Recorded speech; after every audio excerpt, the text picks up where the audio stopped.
తెలంగాణ యావత్ ప్రజలందరికీ నా యొక్క విన్నపం ఏమిటంటే, నా పేరు పిట్టల రవిబాబు.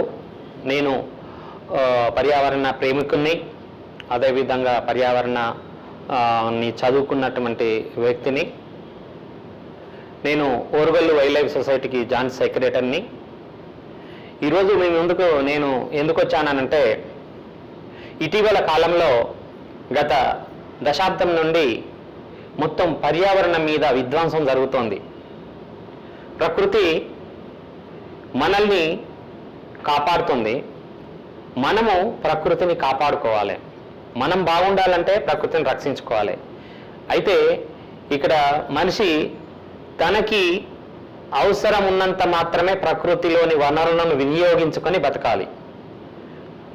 ఏ రకంగానైతే ఒక చీమలు తప్ప జంతువులు ఆ రోజు వరకే ఆహారాన్ని సేకరించుకొని వదిలేస్తాయి. కానీ మనుషులమైన మనము ఈరోజు బతకాలి, రేపటి కోసం బతకాలి, సంవత్సరము, మన జీవితకాలము, మన పిల్లలు, మనవలు, మనవరాళ్లకు సరిపడే అంత ఆస్తులను మూటగట్టి పెడుతున్నాం. ఇక్కడే ప్రకృతిని డబ్బు రూపంలోకి మార్చి మనము మన పిల్లల కోసము, ముందు తరాల కోసము జాగ్రత్త పడుతున్నామని అనుకుంటున్నాం. కానీ ప్రకృతి డబ్బు రూపంలోకి మారిపోయిన సందర్భంలోనే ప్రకృతి నాశనం అవుతుంది. ఈ సందర్భంలోనే తనకు తాను సమతుల్యం చేసుకోవడానికి ఆ ప్రకృతి ఏదైతే ఉందో అది సమతుల్యం చేసుకునే విషయం లోపలనే అనేక ప్రకృతి వైపరీత్యాల రూపేణ మళ్ళీ తను బ్యాలెన్స్ చేసుకోవడానికి ప్రయత్నం చేస్తుంది. దీన్ని మనం అర్థం చేసుకోవాలి. ఎప్పుడైనా మనం దుబాయ్ లోపల ఎప్పుడైనా వరదలు చూసామా? కానీ ఈ సంవత్సరం దాదాపుగా దుబాయ్ని మొత్తం ముంచేసింది. అదేవిధంగా ఈ దేశంలోనే ఉత్తరాఖండ్ లోపల ల్యాండ్ స్లైడ్స్ కావచ్చు, కేరళ లోపల కావచ్చు, మన దగ్గర ములుగు జిల్లా లోపల టార్నడో వచ్చి దాదాపుగా 1,00,000 చెట్లను కింద పడేసి వెళ్ళిపోయింది. సో ఇవన్నీ ఎందుకు జరుగుతున్నాయంటే కేవలం మానవుని యొక్క ప్రవర్తన, మానవుని యొక్క ఓవర్ రియాక్షన్ ప్రకృతి మీద చూపిస్తున్నందుకే. దీన్నే ఆంథ్రపోజెనిక్ యాక్టివిటీస్ అంటాం. స్వార్థపూరితమైనటువంటి మానవుడు చేస్తున్నటువంటి అకృత్యాల వల్ల, ప్రకృతికి వ్యతిరేకంగా చేసే చర్యల వల్ల ఇలాంటి ఉపద్రవాలు మన ముందుకు వస్తున్నాయి. ఇందులో భాగంగానే అసలు ఈ ఏదైతే మన చుట్టూ ఉన్నటువంటి పర్యావరణం కావచ్చు, నేచురల్ రిసోర్సెస్ కావచ్చు, అడవులు కావచ్చు, జంతువులు కావచ్చు, వనాలు కావచ్చు, ఇవన్నీ ఈ దేశపు యొక్క జాతీయ ఆస్తులు. ఈ జాతీయ ఆస్తులను మనం కాపాడుకోవాలి.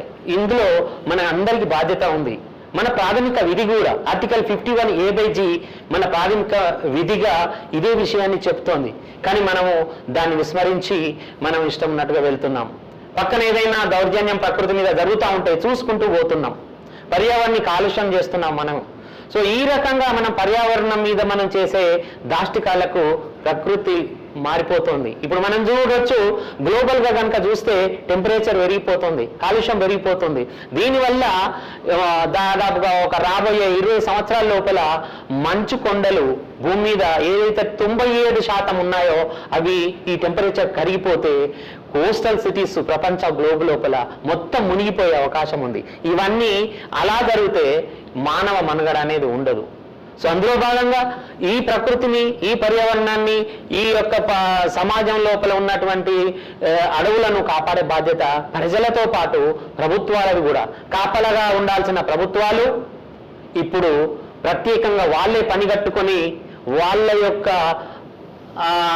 చెప్పినటువంటి ఓట్లప్పుడు చెప్పినటువంటి ఈ ప్రామిసెస్, ఉచిత పథకాలను అమలు చేయడానికి ప్రకృతిని వేరే వాళ్లకు, అడవులను, జాగలను, ప్రభుత్వ భూములను అమ్మి వాళ్ళు డబ్బు చేసుకుంటున్నారు.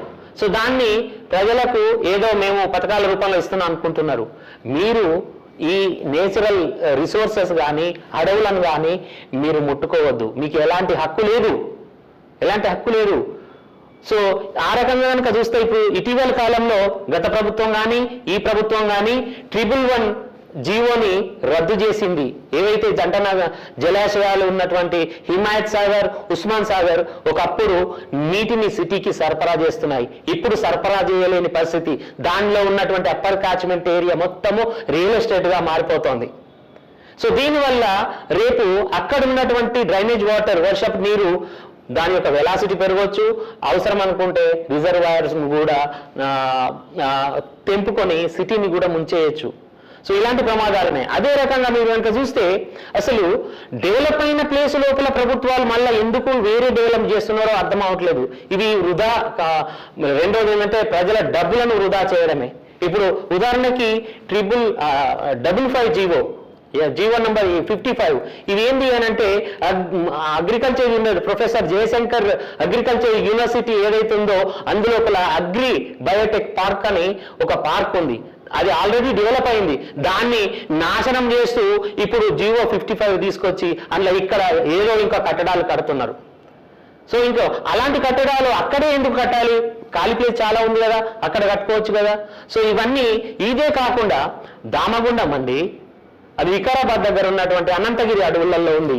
అది దాదాపుగా 2900 ఎకరాలను ఆ పచ్చటి అడవి, ఎన్నో వేల సంవత్సరాల చరిత్ర ఉన్నటువంటి పెద్ద పెద్ద చెట్లు కలిగినట్టు అడవి, అక్కడ ఉన్నటువంటి అటవీ సంపద, ఫ్లోరా కానీ ఫౌనా కానీ, అక్కడ ఉన్నటువంటి జింకలు, దుప్పులు, మనుగోతులు, కుందేళ్లు, నక్కలు, అదేవిధంగా అనేకమైనటువంటి మ్యామల్స్ కానీ, బర్డ్స్ కానీ, రెప్టైల్స్ కానీ ఉన్నటువంటి అడవిని ఏదో ఇంకొక ప్రాజెక్టుకి ఇస్తున్నారు. సో ఇది చాలా తప్పు. నేను డెవలప్మెంట్ నేను అడ్డుకోవట్లేదు, దేశ రక్షణ నేను వద్దనట్లేదు. కానీ ఆల్రెడీ డెవలప్ ఒక గొప్పగా ఉన్నటువంటి అడవిని ఈ రకంగా నాశనం చేసి మనము శ్మశానాన్ని తయారు చేసి అక్కడ శ్మశానం తయారు చేసిరు. ఇప్పుడు వృక్ష శ్మశానం ఉంది అక్కడ. మనం వెళ్ళి చూసినట్టయితే అసలు మనం చాలా బాధపడే పరిస్థితి. చెట్లను బతికుండగానే వాటిని తీసి ఎండగొట్టి వాటిని తీసుకొని మళ్ళీ నాటుతున్నారు. ఇదేం విచిత్రమో, ఎక్కడ టెక్నాలజీ. దాన్ని ట్రీ ట్రాన్స్ప్లాంటేషన్ అని కానీ అంటాము. జనరల్గా దానికి ప్రొసీజర్ ఉంటుంది. దానికి ఆ ప్రొసీజర్ లేదు. అసలు మన ఇండియాలో ట్రీ ట్రాన్స్లోకేషన్ చేసే పరిస్థితే లేదు, ఆ టెక్నాలజీ లేదు. ఒకవేళ ఉన్నా దాన్ని ఈ కాలం కాదు, ఎండాకాలం కాదు, వర్షాకాలం లోపల ఒక 10 నిమిషాలలో ఆ ట్రీని ట్రిమ్మింగ్ చేసి అక్కడి నుంచి తీసుకొని పోయి దాన్ని నాటాలి. దానికో జియాలజిస్ట్ ఉండాలి, దానికో సివిల్ ఇంజనీర్ ఉండాలి, దానికో బాటనిస్ట్ ఉండాలి, దానికో ఎన్విరాన్మెంటలిస్ట్ ఉండాలి, దానికి ఒక మంచి అనుభవం గల ఫారెస్ట్ అధికారి ఉండాలి. వీరందరి సమక్షం లోపల ఆ చెట్టును 10 నిమిషాలలో ఆ ఎవాపరేషన్ లేకుండా, ట్రాన్స్పిరేషన్ లేకుండా మండలం ట్రిమ్మింగ్ చేసి తీసుకుపోయి ఒక భారీ వాహనం లోపల ఒక ప్రత్యేకమైన ఎక్విప్మెంట్ తోటి ఆ వేళ్లతో, కూకటి వేళ్లతో సహా తీసుకెళ్లి ట్రాన్స్ప్లాంటేషన్ 10 నిమిషాలు చేయాలి. అలా చేయకుండా దాన్ని తీసుకెళ్లి నాటి ఇప్పుడు ఎండిపోయినాయి, మీరు వెళ్ళి చూడండి. సో ఈ రకంగా అటు దామగుండం కానీ, ఇటు అగ్రిబయోటెక్ పార్క్ కానీ, అటు 111 కానీ, ఇవన్నీ ఉద్దేశపూర్వకంగా ప్రభుత్వాలు ప్రజలను మభ్యపెడుతూ పర్యావరణాన్ని విధ్వంసానికి పూనుకుంటున్నారు. ఇది తప్పు. ఇప్పుడు కనుక హెచ్సియు విషయానికి వస్తే హెచ్సియులో జరిగేది కూడా ఇదే. ఎక్కడండి అది ప్రైవేటు భూమి కానీ, గవర్నమెంట్ భూమి కానీ, యూనివర్సిటీ భూమి కానీ కావచ్చు, కానీ అక్కడ ఫ్లోరా ఉంది, ఫౌనా ఉంది, అడవి ఉంది. సో దాన్ని రక్షించుకోవాల్సిన బాధ్యత మనందరి పైన ఉంది. సో దానికోసం ప్రతి సివిలియన్కు బాధ్యత ఉంది. ఇందాక చెప్పాను కదా, ఆర్టికల్ 51A/G ప్రకారంగా మన ప్రాథమిక విధుల్లోనే రాసి ఉంది. అది కావాలంటే మీరు ఒకసారి రెఫర్ చేసుకోండి. ఎవరు అందరూ సైలెంట్ గా ఉంటే పాపం విద్యార్థులు వాళ్ళు ఏదో ఇయ్యాలనో రేపో డిగ్రీ పుచ్చుకొని పోయేవాళ్ళు, వాళ్ళు ఆ అడవిని, ఆ యూనివర్సిటీ ఉన్నటువంటి 400 ఎకరాల అడవిని కాపాడుకోవడం కోసం అక్కడ ఉన్న జంతుజాలాన్ని, అక్కడ ఉన్న నెమళ్లను, కుందేళ్లను, జింకలను, నక్కలను, అక్కడ ఉన్నటువంటి వాటర్ రిసోర్సెస్ ని, అక్కడ ఉన్నటువంటి మంచి ఫర్టైల్ సాయిల్ ని, నీటి కుంటలను కాపాడే యత్నం లోపల వాళ్ళు ఇవి కరెక్ట్ కాదు అని వాళ్ళు అడిగి దానికి ప్రయత్నం చేస్తే వాళ్ళను మీద జులుం చేసి పోలీసులను పెట్టుకొని ఈ ప్రభుత్వం దగ్గరుండి దాదాపుగా 400 ఎకరాలలో 100 ఎకరాలను మొత్తం చదును చేసేసిండ్రు. ఎవరిచ్చిర్రండి మీకు ఈ హక్కు? ఎవరిచ్చిండ్రు మీకు? మీరు వైల్డ్ లైఫ్ యాక్ట్ 1972 ప్రకారంగా మీరు అక్కడికి వెళ్ళడానికి వీల్లేదు. వాటర్ యాక్ట్ ప్రకారంగా 1974 ప్రకారంగా మీరు అక్కడ వాటర్ బాడీస్ను కలిగించడానికి లేదు. అదేవిధంగా ఆ ప్రాజెక్టు ఎన్విరాన్మెంటల్ ఇంపాక్ట్ అసెస్మెంట్ చేయకుండా, ఈ రిపోర్ట్ మీరు తయారు చేయకుండా అక్కడ ఉన్నటువంటి జంతువులను, పక్షులను, అక్కడ ఉన్నటువంటి రెప్టైల్స్ను వేరే ప్రాంతంలోకి ట్రాన్స్లొకేషన్ చేయకుండా, వేరే ప్రాంతంలోకి మార్చకుండా, వేరే ఆవాసాన్ని నిర్మించకుండా వాటి పైనుంచే మీరు బుల్డోజర్లు పంపుతారా? అడ్డం వచ్చిన విద్యార్థులపైన చాలా విచక్షణ రహితంగా ఆడపిల్లలను చూడకుండా కూడా వాళ్ళని ఇష్టం ఉన్నట్టు వాళ్ళ శరీరం కనపడేటట్టుగా మీరు గుంజుకపోతున్నారే, ఇది తప్పనిపించట్లేదా మీకు? ఆలోచించాలి. ఎవరి కోసం వాళ్ళు చేసేది? రేపటి తరాల కోసం. అవునండి, 400 ఎకరాలుంటే టెక్నాలజీ పెరుగుతుంది, చదువులు పెరుగుతున్నాయి, విద్యార్థుల సంఖ్య పెరుగుతుంది, యూనివర్సిటీ లోపల అనేక ల్యాబ్లు, అనేక డిపార్ట్మెంట్లు, కొత్త టెక్నాలజీ పెరిగితే కొత్త డిపార్ట్మెంట్ పుట్టుకొస్తాయి. అప్పుడు మీరందరూ ఈ 400 ఎకరాలను వేరే వాళ్ళకు మీరు దారాదత్తం చేస్తే అప్పుడు ఆ యూనివర్సిటీకి ల్యాండ్ ఎక్కడి నుంచి వస్తుంది? ఈ ఇంకితం మీకు తెలియదా? దయచేసి మీరు ఆలోచించండి. అదేవిధంగా దీని మీద సుప్రీంకోర్టు ఈ విషయాన్ని సుమోటగా తీసుకోవడం నిజంగా చాలా గర్వించదగ్గ విషయం. నిజంగా సుప్రీంకోర్టుకు చేతులేసి ఈ యావత్ తెలంగాణ నమస్కరించాలి. బహుశా ఆ అరణ్య రోదన, ఆ జంతువుల రోదన, ఆ నెమళ్ళ రోదన సుప్రీంకోర్టుకు వినబడినట్టున్నది. అదొక అదృష్టంగా భావిస్తున్నాం.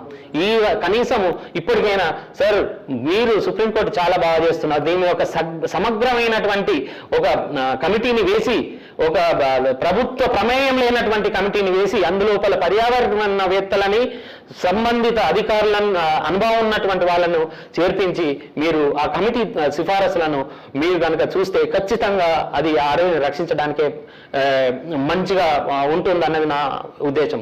అదే రకంగా వరంగల్ జిల్లాలోని దేవునూరు గుట్టలు అవి దాదాపుగా 4,500 చదరపు కిలోమీటర్ల చదరపు ఎకరాల భూమి అడవి ఉంది. అవి వరంగల్కు ఊపిరితిత్తు లాంటివి. 1% అడవి అయినా కానీ ఇక్కడ ఉన్నటువంటి వరంగల్ వాళ్ళకి అది కంప్లీట్ గా ఆక్సిజన్ ఇస్తుంది. అలాంటి ఆక్సిజన్ జోన్లను, అలాంటి ఊపిరితిత్తులను నాశనం చేయడానికి కొందరు ప్రైవేటు వ్యక్తులు అక్కడికి వస్తున్నారు. సో వచ్చి దాన్ని ఆక్రమించుకోవడానికి ప్రయత్నిస్తున్నారు. అనేకమైనటువంటి వేరే వాళ్ళు కూడా అక్కడ వ్యక్తిగతంగా డబ్బులు ఉన్న వాళ్ళు కూడా అక్కడ భూమి కొన్నట్టుగా దొంగ కాయిదాలు తీసుకొని కొంతమంది అధికారులను చేతబొట్టుకొని వాళ్లకు మ్యానిపులేషన్ చేసుకొని ఏదైతే ఇన్ఫరాది గట్లను దారాదత్తం చేసుకోవడానికి పూనుకున్నారు. ఈ విషయం మీద కూడా కొందరు అధికారులు సహకరిస్తున్నారు. కాబట్టి దీన్ని కూడా ఇదే సుప్రీంకోర్టు వాళ్ళు కానీ లేదా స్టేట్ హైకోర్టు వాళ్ళు కానీ సుమోటగా తీసుకొని ఈ విషయాన్ని కూడా పరిష్కరించి దాన్ని జాతికి అంకితం చేసి దాన్ని షెడ్యూల్ 4 గెజిట్ 4లో పెట్టి దాన్ని రిజర్వ్ ఫారెస్ట్ గా ప్రకటించాలని నేను కోరుకుంటున్నాను. పర్యావరణాన్ని మనం రక్షిస్తేనే మనల్ని పర్యావరణం రక్షిస్తుంది. సో దాన్ని గౌరవించకపోతే మనకు మనుగడ లేదని నేను ఈ సందర్భంగా మీ అందరికీ చేతులెత్తి నమస్కరిస్తూ చెప్తున్నాను. Thank you very much.